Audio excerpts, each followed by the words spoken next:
I want to welcome you all to STEAM Dreamers. This is our February panel where we are celebrating Black women in engineering. My name is Aisha Laurie. I'm so happy to be here with you again. I am the Senior Director for Programs at NACME, which is the National Action Council for Minorities in Engineering. I am an electrical engineer by training. I am a first gen college graduate. I'm the oldest of three girls. Yes, it was always something going on in my house. I am an old married lady now, which I can't believe. It's so hard to believe. I have twins and I have a very busy life, but I want to also be able to introduce you to some other beautiful Black women in engineering who have a lot going on too. So during this time, we're really just going to talk. Feel free to ask any questions that you have, and we'll start from there.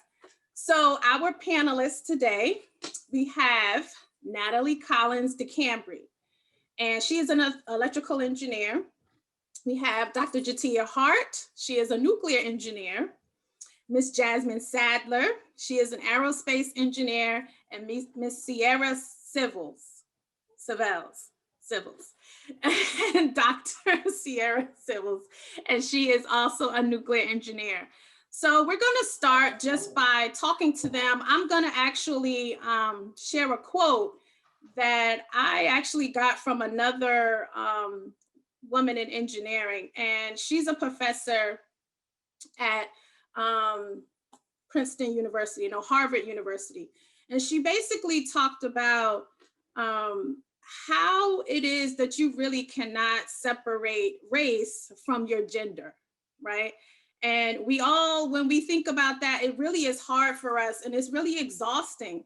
So I wanted to really start by talking to the panelists and asking you all, how do you deal with having to really combat and think about just the fact that you have to try to separate being being Black and then being a woman. So the actual quote that comes from Dr. Evelyn Hammond says, race and gender are not separate. Because they are not separate in me, I am always Black and female. I can't say, well, that was just a sexist remark without wondering, would he have made the same sexist remark to a white woman? So does that make it a racist, sexist remark? I don't know. And that takes a lot of energy to be constantly trying to figure out which one it is.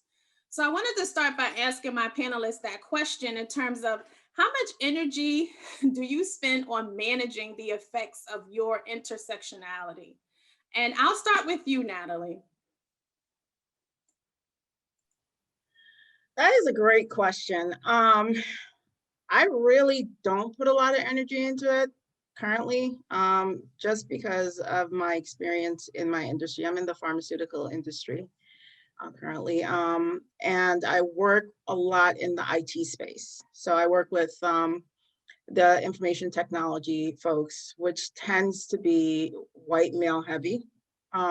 Just off the bat, there's not like a lot of women in that space. And so if I were to spend a lot of energy thinking about, well, did he say that because I'm a woman or is it because I'm a Black woman? I would probably burn myself out just in that space, because again, there's not even a lot of women in that space. So what I've learned through my career in the IT realm is really to try and not put a lot of energy into those thoughts. That's just how I can personally get through working in that space. So. Gotcha. Thanks. What about you, Jasmine?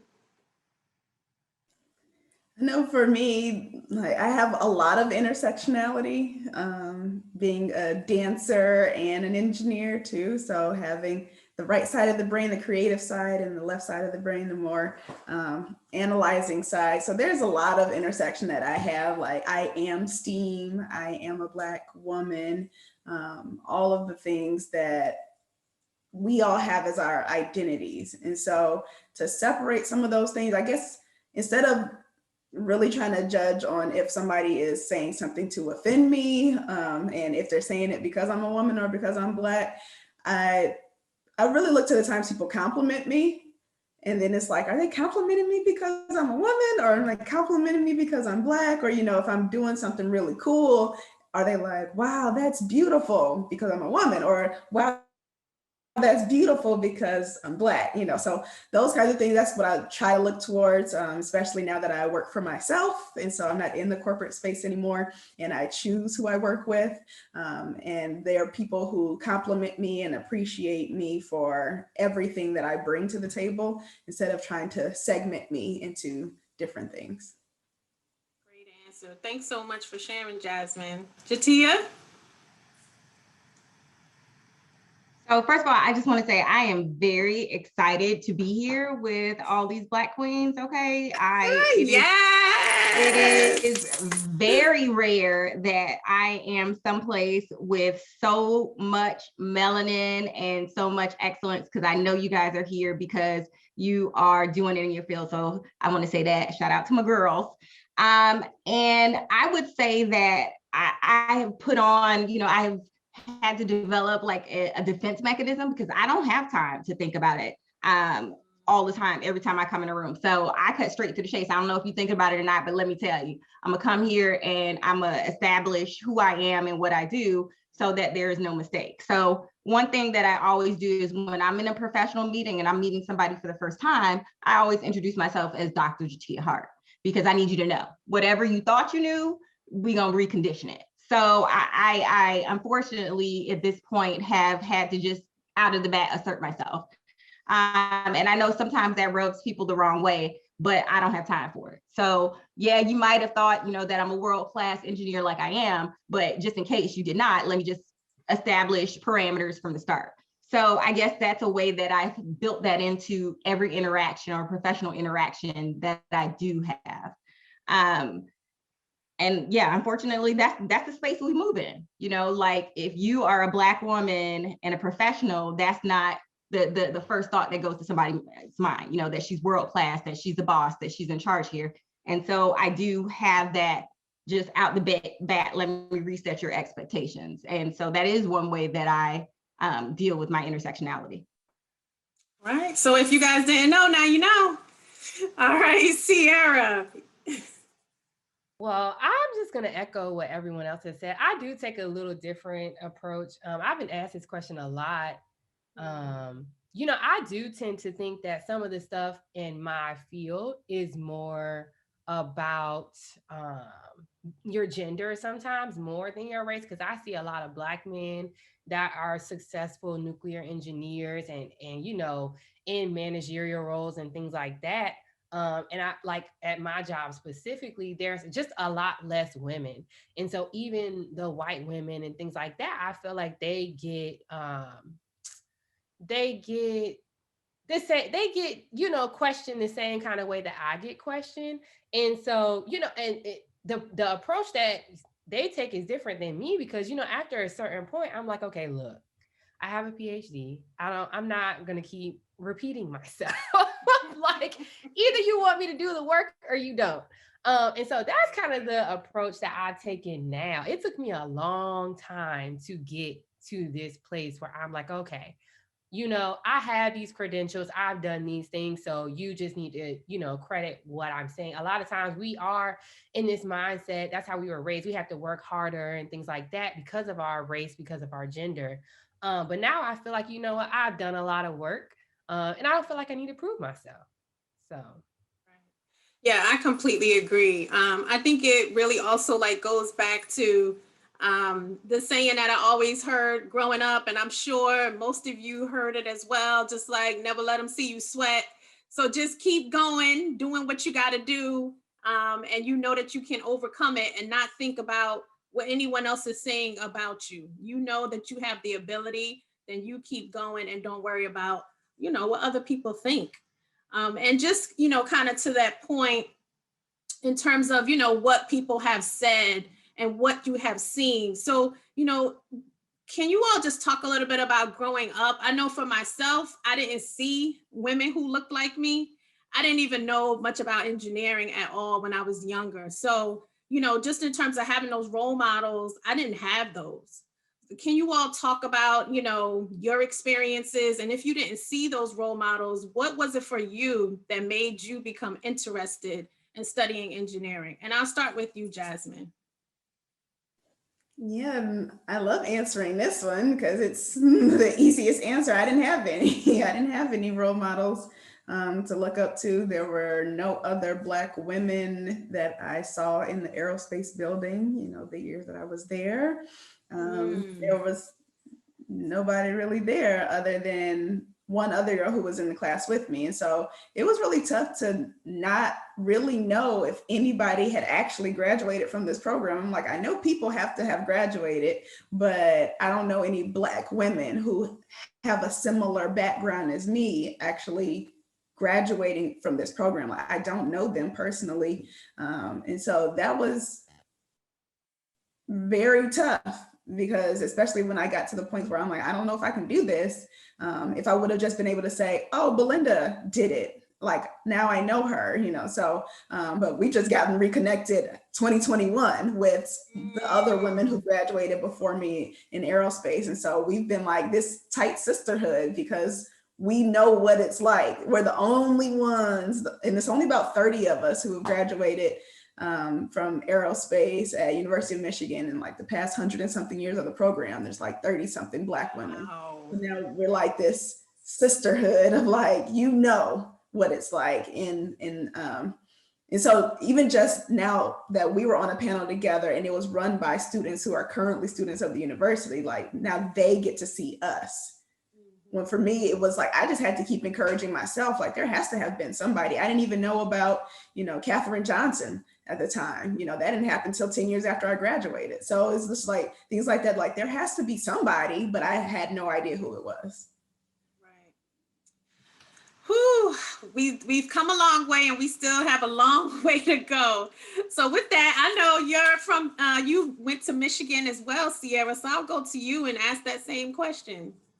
You know, I like to answer this question too, because I tell everybody I wanted to be a chef in high school. I never had any intention of going into engineering. I just had a chemistry teacher say, you do really well in math and science. You did really well in my class. Have you ever thought about being an engineer? And I was like, no, I don't even know what that is. And he was like, oh, you should go look it up. And I mean, he literally, and it's crazy because I just saw him for the first time in like 15 years probably this past weekend, and we talked about it, and he was just saying, you know, it's unfortunate because the high school that I went to was predominantly white, and so it was unfortunate, you know, people, they knew how well I did in school and things like that, but they just weren't advocating for me. And he took a chance and said, you know what, I see that you're doing well, and I think you have a bright future in engineering. And to Jasmine's point, I was lucky when I decided to go to Michigan. That first year I was by myself, but I had met Marina at MIT, and she was the first Black woman to get her PhD in nuclear engineering there. So we were able to connect and start our sisterhood like that. And so she's pushing me through the grad program the same way I'm pushing her, you know, because nuclear is small. Jatia know, nuclear is very small. Like I didn't know about Jatia. I knew that there was a Black woman that was the first, but I didn't know who she was until the ambassador thing. And I was like, oh, it's you. You're the one. That's and crazy. So, yeah, I mean, you do have to kind of form these networks. And luckily for me, I was able to do that in grad school. But if my chemistry teacher would have never said anything, I wouldn't be here today. So Wow. Whew, that's crazy. What about you, Natalie? Well, I was extremely lucky actually, because the head of our math and science department was a Black woman who was very well respected.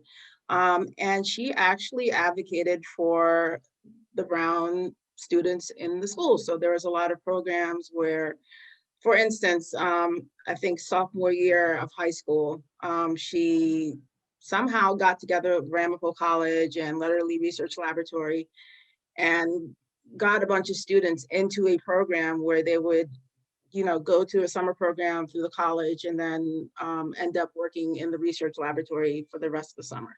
So she did things like that. And then she also started a STEAM, the early beginnings of a STEAM program where she got us involved in the US First competition. So again, she got a bunch of students that she knew were really good in math and science that showed interest, and really got us all connected with our industrial engineering teachers, which were the auto shop, electronics and robotics. We had all those classes in our school, and got us to that competition, which is a big deal. That's a big competition, engineering competition, that is a national competition.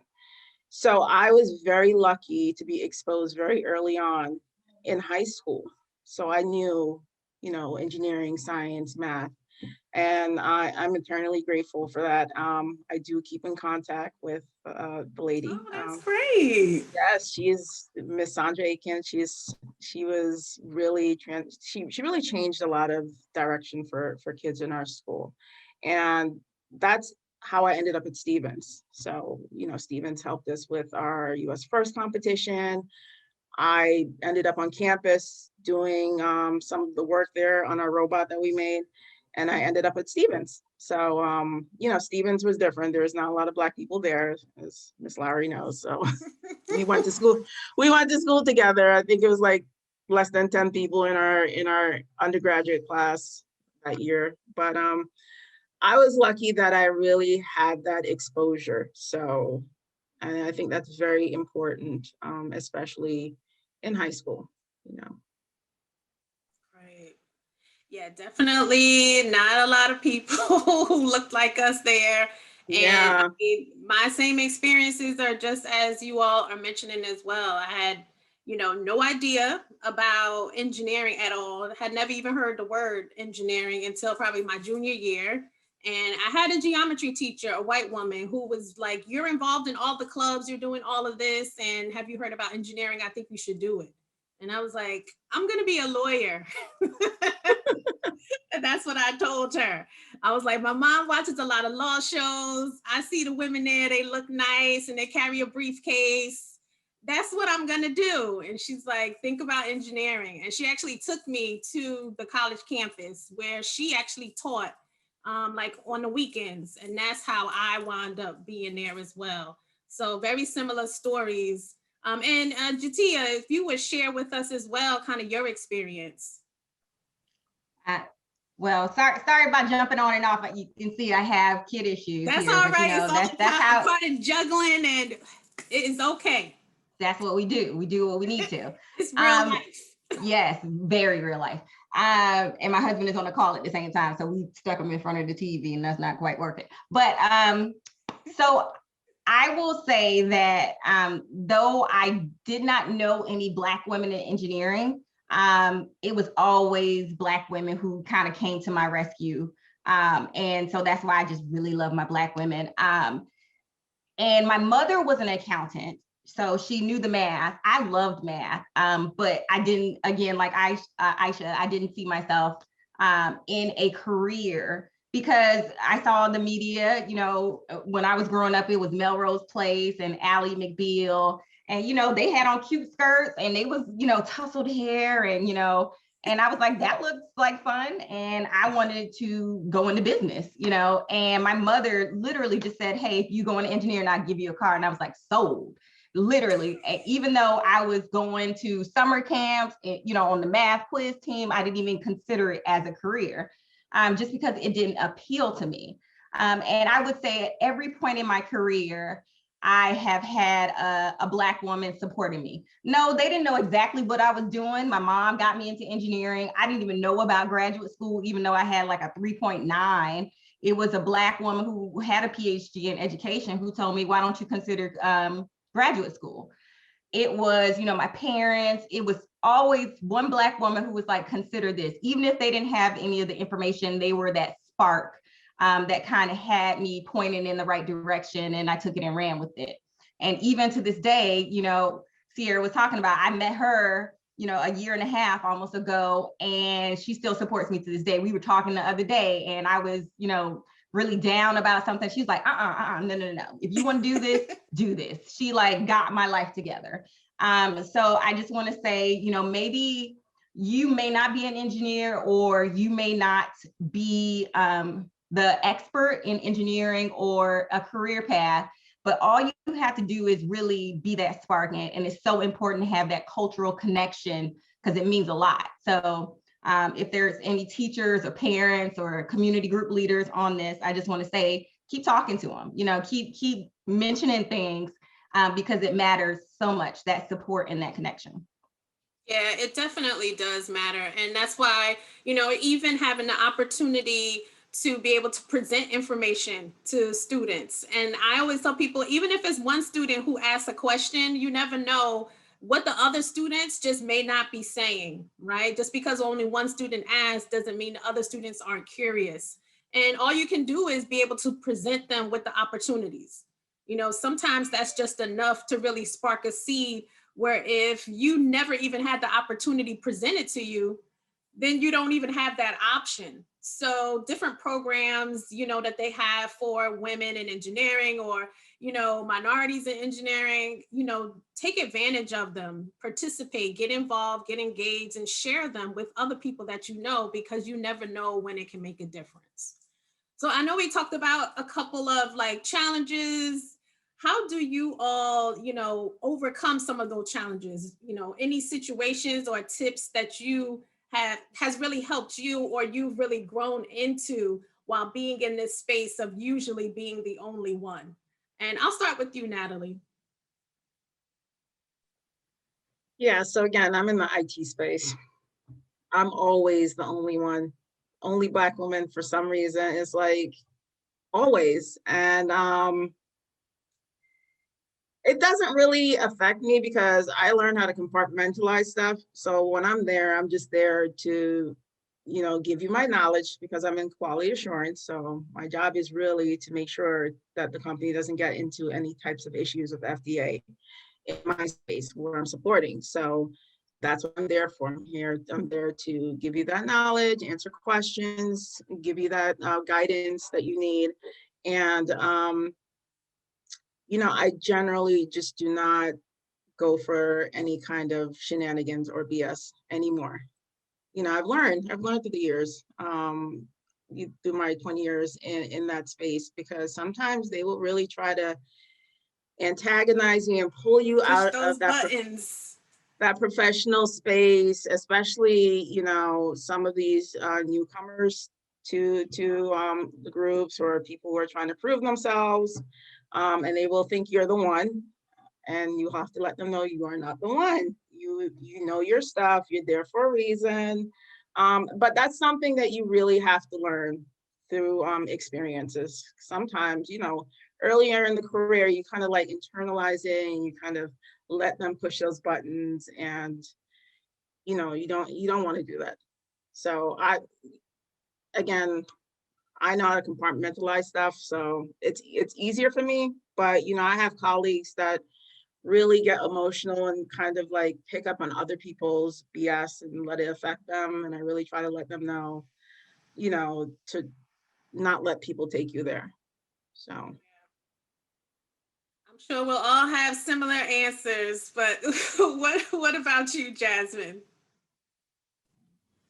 Yeah, being the only one. Yeah, always the only one. And, it's just part of it. I think another way to flip it is that embracing it. And so I was also working in quality in my last job, was planning to be the quality manager. That's why they hired me. And then they ended up interviewing someone else against me and choosing him. And I had to train him because I was the interim quality manager until they hired him, all those things. And so, when they hired him, I was like, great, now I can just go back to being an engineer, and I don't have to be here at these 6 o'clock stand-up meetings. I don't have to be here all day for first and second shift.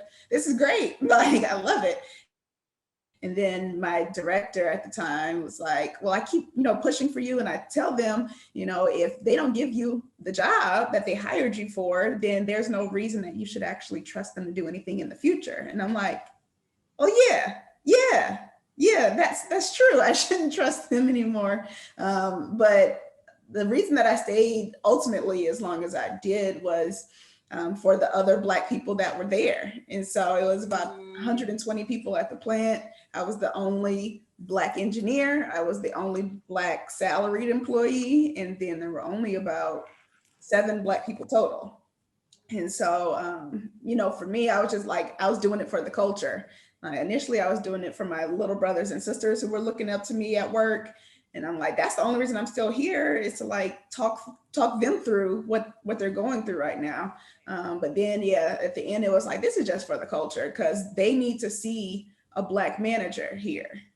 And if I leave, I was the only hope for anybody being a Black manager anytime soon. So, you know, the only salaried person there. So, yeah, it was just trying to embrace it, try to flip it as like, you know, I'm the only one, but I'm the only one that the other Black people here will ever see. And I'm the only one that everybody here will ever see for the most part. You know, I don't know if I'm the first Black interim manager that they've ever had, but again, I didn't see anybody before me.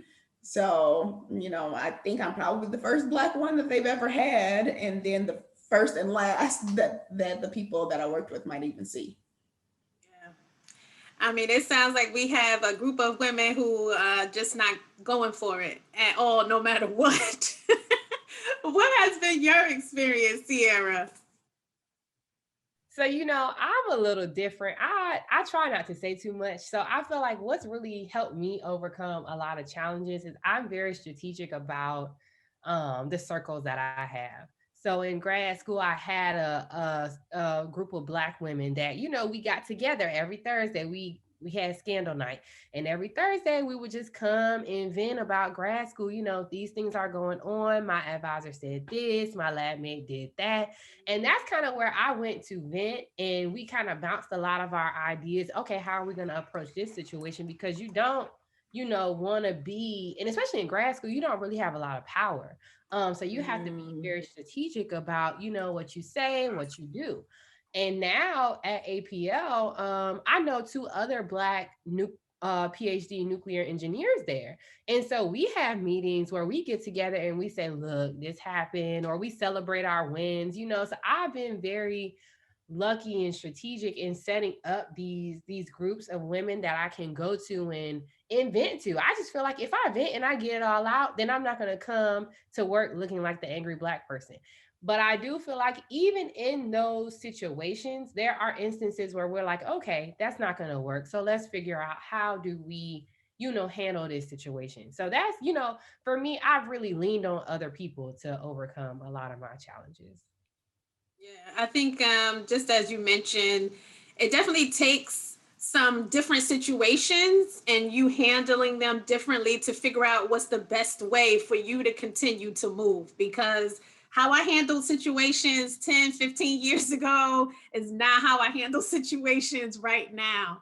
So definitely, you know, for anyone, when they, you know, when they usually ask me, I say, you know, it takes growth. Like you even said, Natalie, it's something that you know, you have to kind of learn and grow into and grow up with, because you're continuing to change as an individual, and then you're changing within your career. And that definitely helps you be able to figure out what's the best way for me to handle the situation for me, not for anybody else, but for yourself. So Jatia, I'll ask you that same question. So over the years, and you spoke to this, I've had to develop kind of coping mechanisms and lines, like one-liners, to deal with situations that I found myself being in over and over and over again. Like one story I tell is, you know, every job that I've had, like especially for the first 10 years of my career, somebody always asked me, was I the administrative assistant? And so now I got it down to a fine science. You ask me if I'm the administrative assistant, I'm gonna ask you if you the administrative assistant. Yes. And yes. It comes quick, bam. Are you the admin? No, are you? That, you know, and so like I've had to have, you know, comebacks for lack of a better word, for certain situations, because I understand that this is going to come up. The world is not going to change, you know, by the next time I move a job. So I just need to learn how to deal with them and process them and move forward. And so like something that used to have me thinking, well, do I look like the admin, you know, or something? Am I not carrying myself like the admin? Now I know it's not me, it's you. And so I'm gonna challenge you, and then I'm gonna keep it moving with my life. The same thing, unfortunately, with sexual harassment. I've had to deal with that a couple of times with people doing come-ons or stuff like that. And I have learned like how to just shut it down totally and utterly.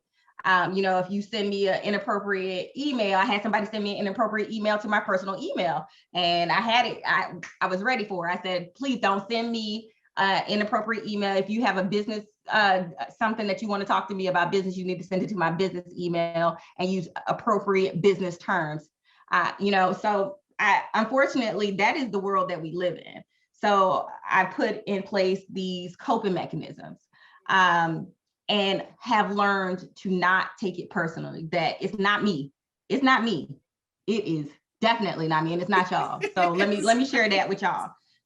The world is changing, but there's still some things you're gonna have to face. And as Black women, and in this space, especially STEM, you're gonna have to put on your big girl panties and manage the hell out of it. And so maybe you need to practice it. I literally have practiced some of these lines in the mirror, because you need to have them handy. They're my armor, and you have to do that, unfortunately, in this world.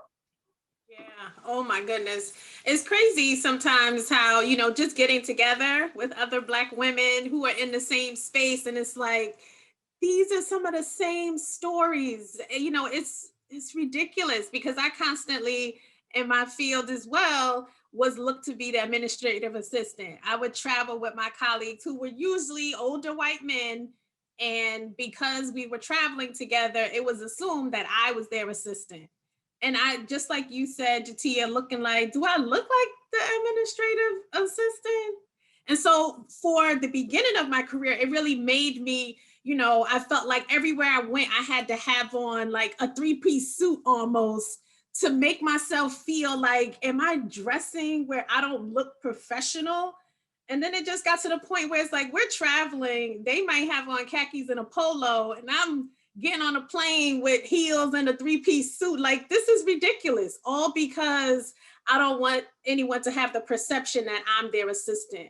So those are things that I definitely, like you said, had to think about and be able to maneuver and grow and change. And now I'm like, I could care less what you think. I know who I am. I know what my paychecks say. I know what I do. And that is it. So thank you all for sharing. Let's get into some fun stuff. So, many times, because we do have a lot of similar experiences, people think, as Black women, we're just monolithic. Like, they all do the same thing. They all go to same places, So talk about some of the things that you do, maybe outside of your career, where maybe your career has impacted, or, some volunteer stuff, things that you're really passionate about that may have impacted what you're doing now. I'll start with you, Jasmine. Yay. Yeah, I'm one of the contrary ones to STEM, and that's because I'm an artist. I'm a ballerina. And so that's what I love. Love live music, love live art, love museums, all of that kind of stuff. So that's what I really love. And it's one of the things, one of the ways that it's paved a path for me is that I'm actually on the board of directors for the 3rd largest theater in San Diego. Yeah, and it's because of like, I love it, like everything about dance. I mean, I had to decide if I wanted to major in dance or engineering, but I ended up studying engineering, but dance on a dance team the whole time I was in college too. So now I'm on the board of directors for theater, and that's really in line with my future trajectory. And so right now I'm in the doctorate program in education and educational leadership. And so the real ultimate goal is to own and run a STEAM university with custom built theaters around the world, built and ran by the students. And so that's the goal. And I'm in school for it right now. And the way that it's looking is that it'll be a Black women's STEAM university with custom built theaters around the world and a few other things, housing and an academy for learning and wellness and all of that. So all of that is the ultimate goal. And so that's what I shoot for. And that's when I realized I definitely needed to leave the corporate space, because I had to keep cutting off part of me every time I went into work. I had to keep holding it back. Or even when I was in school, I had to cut it off while I'm in class. And then we have a group assignment that we're working on till 7 o'clock at night. And then I have dance practice 7 to 9, and it's like, all of the switching back and forth, it's too much. So now I just get to do it all at the same time. So love it. That's great. Aerospace Ballerina. Yes. Who would have thought that? The dancing rocket scientist. Rocket scientist, who would have thought that? Got those spins. She be spinning because she know the aerodynamics. All right. Exactly. What about you, Sierra? I don't have anything like that. I'm really passionate about teaching. That's always been my passion. That was my original motivation to get a PhD, because I thought I was going to go to academia. I was going to be this amazing professor. I don't want to do all that work right now. I have friends that are on a tenure track right now, and I love them to death, but that's just not for me. My passion is really in the classroom. I want to be at the front of the classroom. I want to be teaching.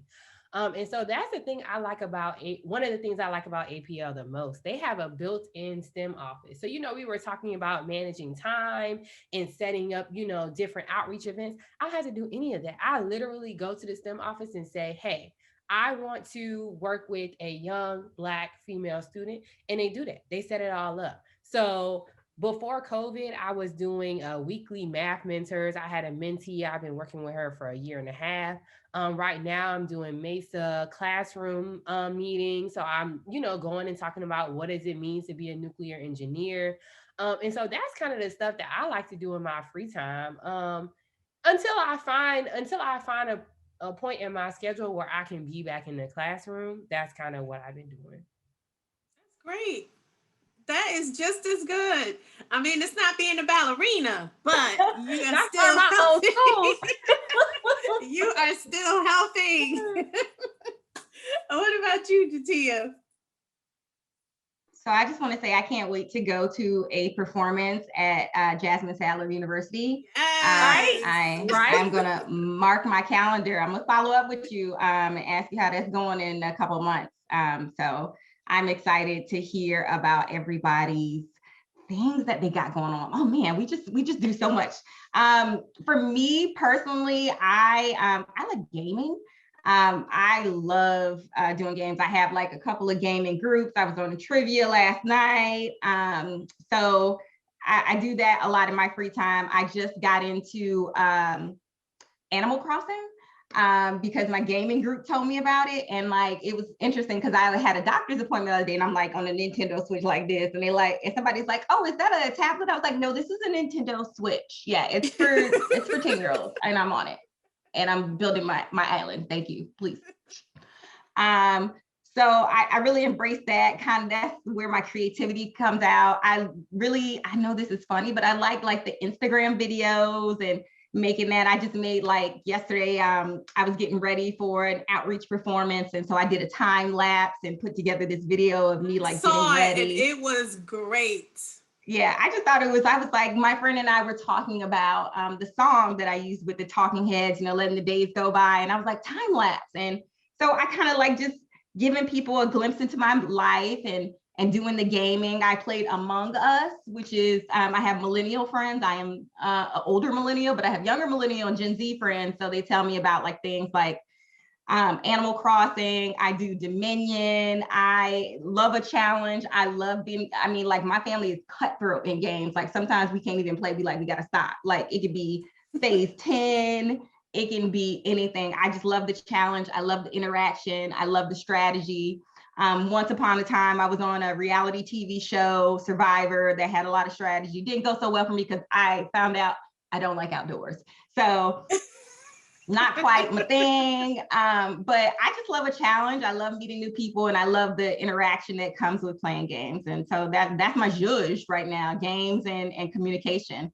So I'm gonna plug my Instagram, Jatia PhD, just Sorry, I had to slide that on Yes, in that there. is so funny, Put Jatia, that in because there. I never knew that about you, that you were Yeah. into gaming. Yes, yes. Oh You see, I my got the camera, goodness. girl. I got my gaming camera and everything else like that. So I'm like constantly on games. I got in trouble the other day. My husband's like, "You're too loud." I was like, "I'm going to win." So See, and that is very different because people will always make the assumption that the man would be up and playing games and the woman would be yelling at him that you're too loud, it's too late, go to bed. That is funny.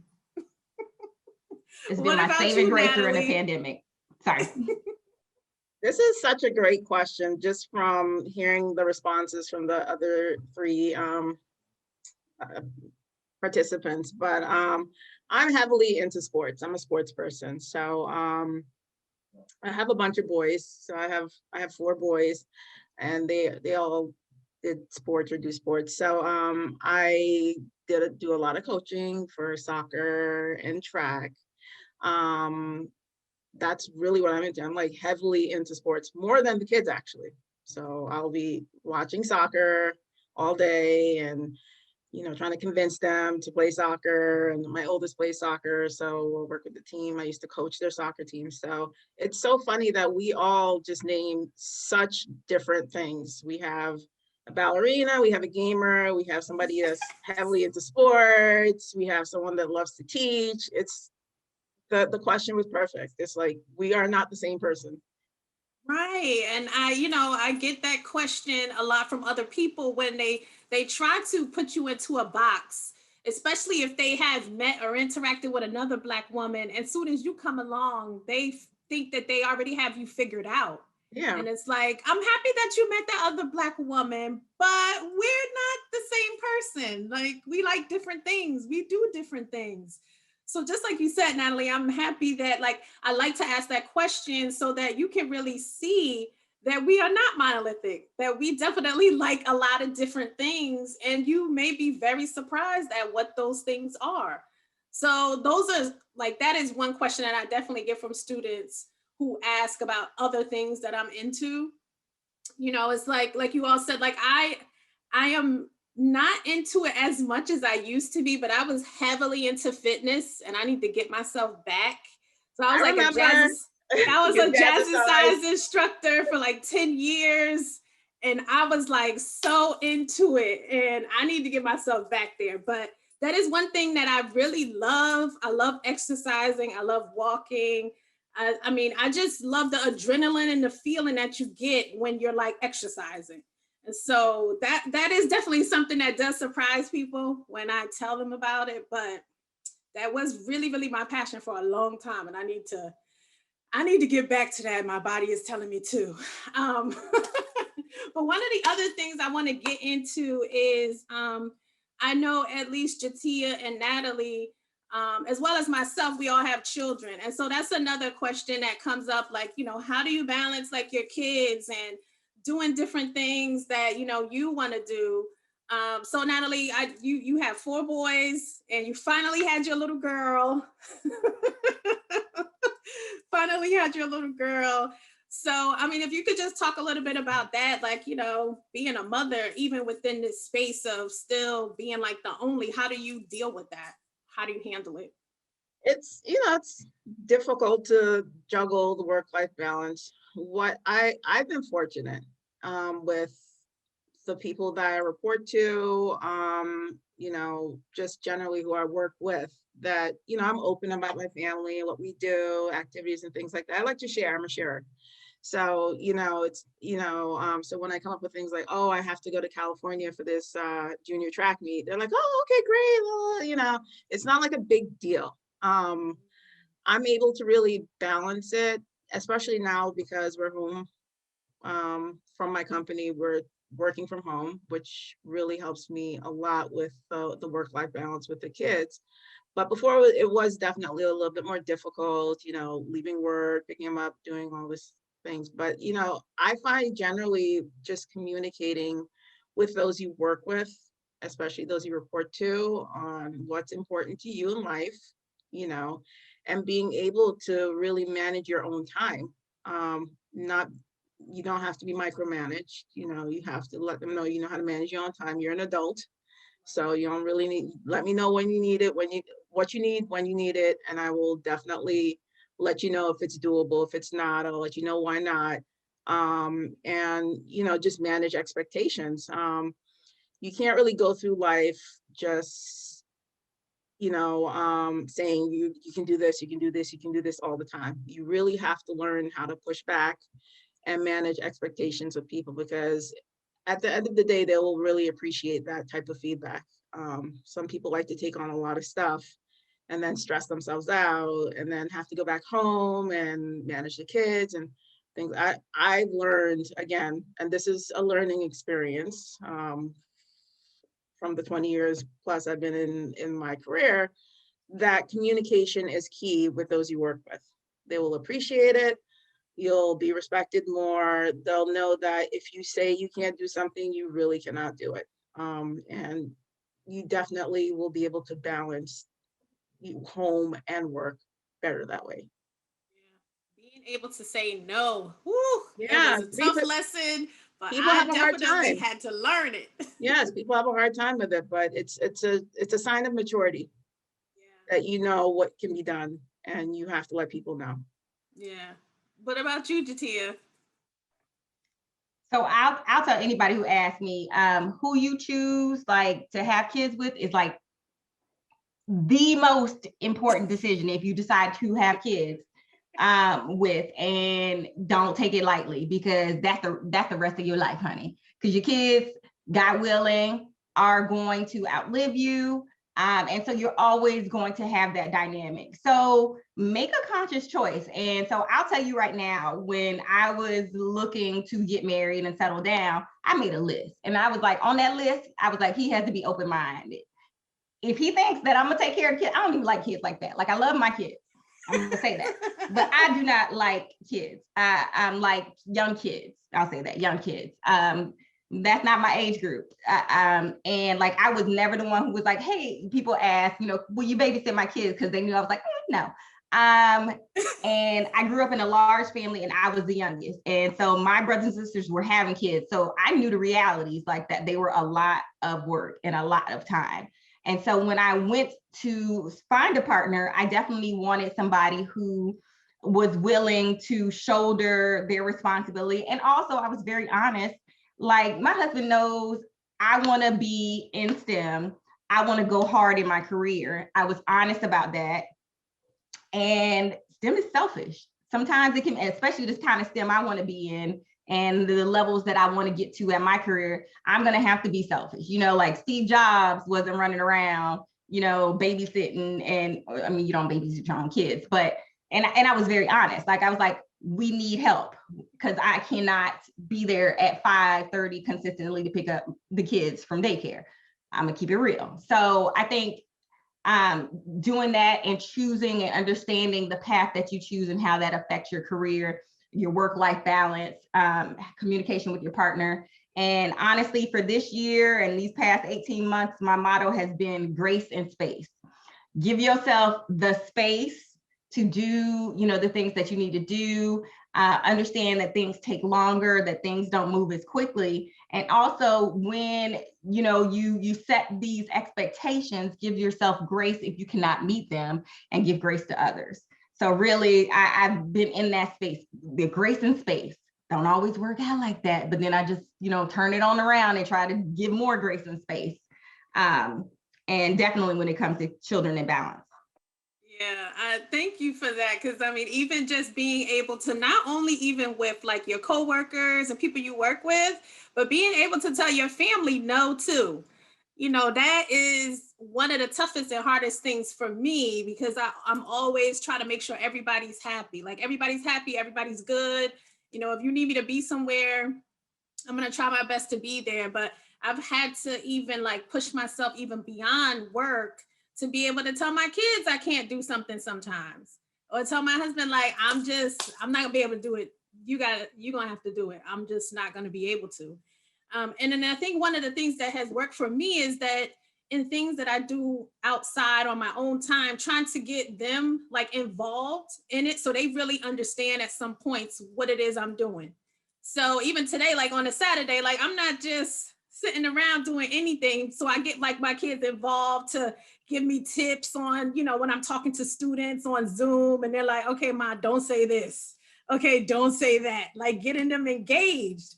And whenever I'm writing a proposal, I'll have my husband proofread it. If I'm working on a grant, like, what do you think? Give me your input, because I'm taking a lot of time away to be able to do that stuff. So, he feels like he's included, and, I'll be like, yeah, I put in there that suggestion. And then he'd be like, that's why you got the grant or something. I'm like, yeah, okay, whatever.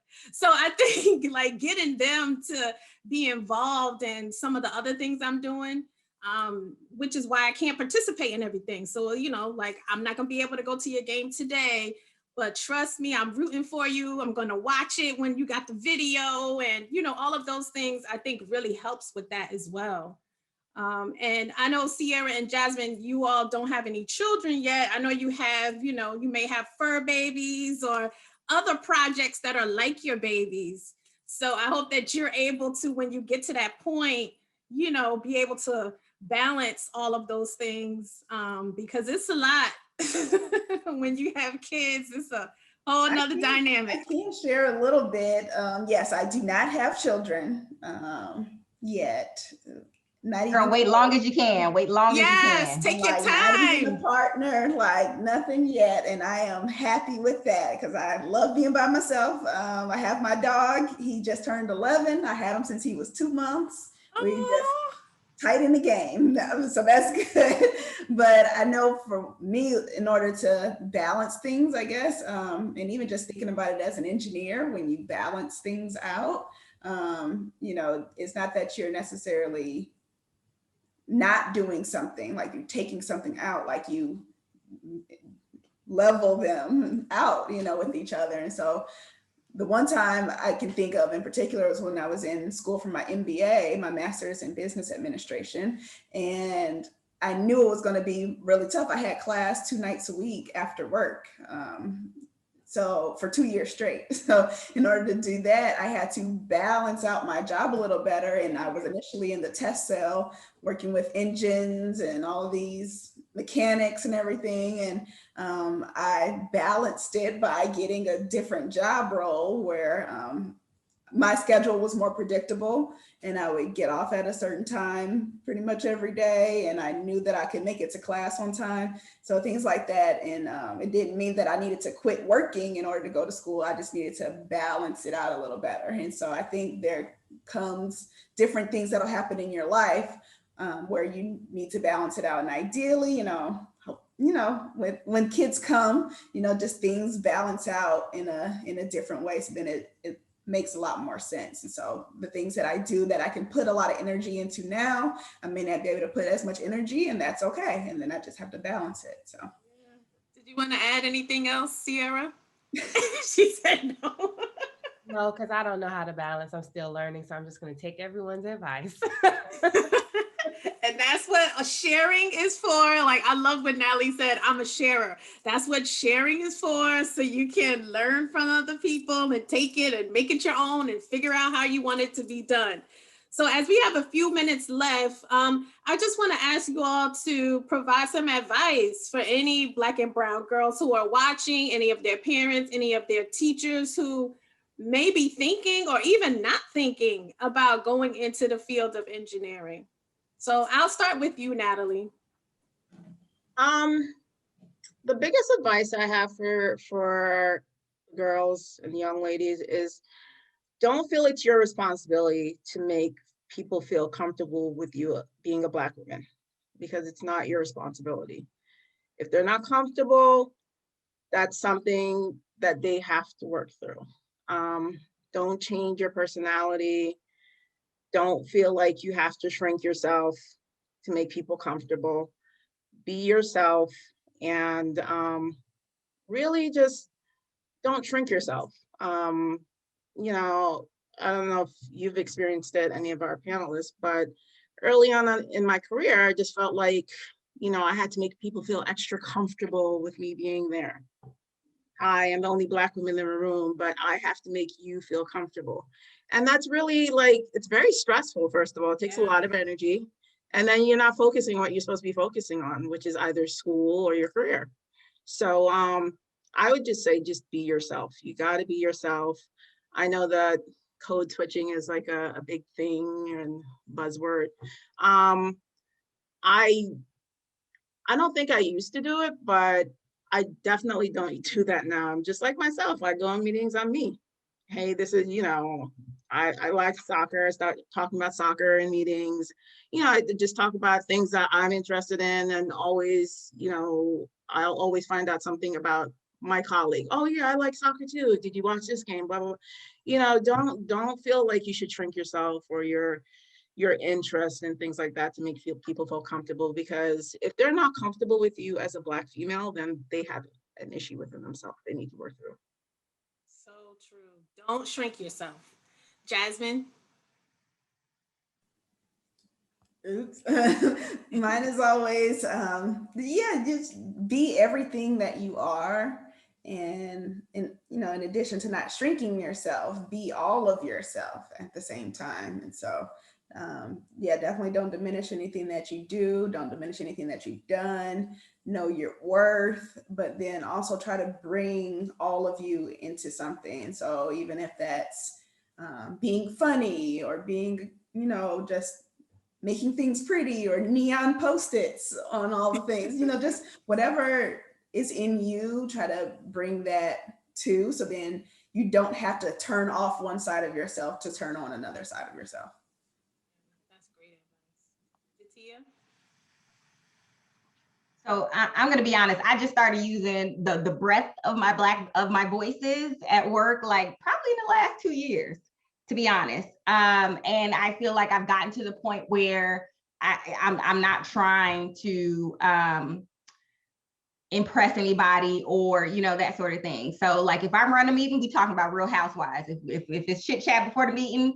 And it's very funny because now I'm to the point where the men and they're like, yeah, did you see what she had on? And I'm like, yeah. I'm like, look, for years, I had to talk about what you want to talk about in the chit chat before the meeting. Now I'm running the meeting and I'm going to talk about what I want to talk about. And I think that's very powerful. But what the advice that I would give is really be confident and go for it. Like, don't be afraid to fail. I know it's hard to get rejected. I have been rejected so many times and in so many public forums that like, it don't even faze me. Well, it does, but I just keep it moving. Like, because if you go out there and you do something and you do it wrong, and somebody has to tell you you're wrong, right? And then you learn from that and you grow.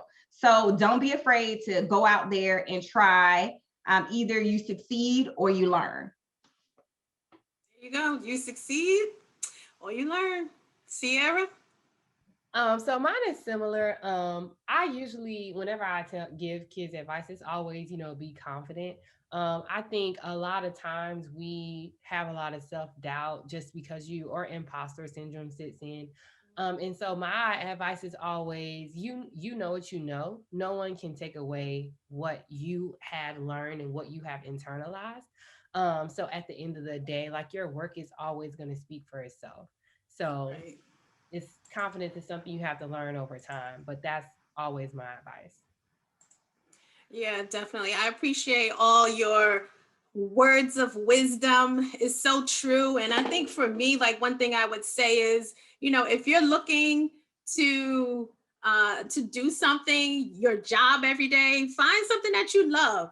And if that is not what your career is, find a way to combine that with your career. We've heard definitely examples of, some of the ladies being able to do that. So I think that that's really important because I think sometimes they tell you as an engineer, if you want to study engineering, you have to stay focused on this and that's it. So I love that there were different examples that were brought in, dance and sports and gaming, and even Sierra, like I never knew that you wanted to be a chef. So even like the cooking part of it, I think it's really important to show girls like, again, like you're not monolithic. There are so many different things that you can do and contribute in so many different ways. So I just want to leave you all with just saying thank you so much for watching and attending. Be sure to subscribe to our YouTube channel for Reinvented Magazine. We do this STEAM Dreamers panel every month, the last Saturday of the month. So if you know any other women in STEAM, please invite them, have them contact me.